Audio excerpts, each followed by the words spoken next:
Chers amis confinés, bien le bonjour. Continuons à penser du mal des autres ou comment utiliser positivement nos jugements négatifs. Aujourd'hui, l'injustice, avec un petit clin d'œil pour Aurélie.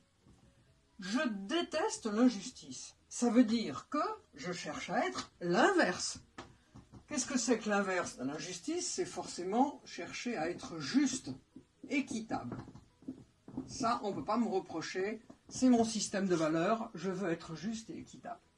Mais comme on l'a déjà vu, pour être sûr d'être juste et équitable, qu'est-ce qui va se passer? Eh bien, je vais avoir tendance à en faire beaucoup trop.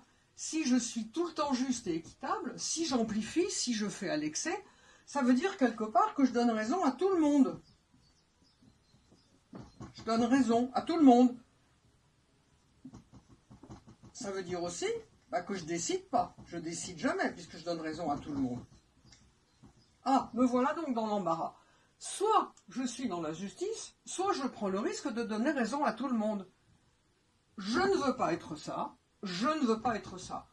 Ou je suis forcé d'être ça, ou je suis forcé d'être ça. Et cette diagonale-là, elle ne me va pas. C'est la diagonale du ou réducteur. Alors qu'est-ce qu'on fait? On l'a vu.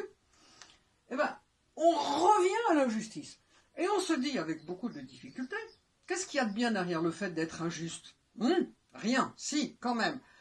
Être injuste, finalement, c'est trancher, c'est décider, c'est dire c'est comme ça et c'est pas autrement.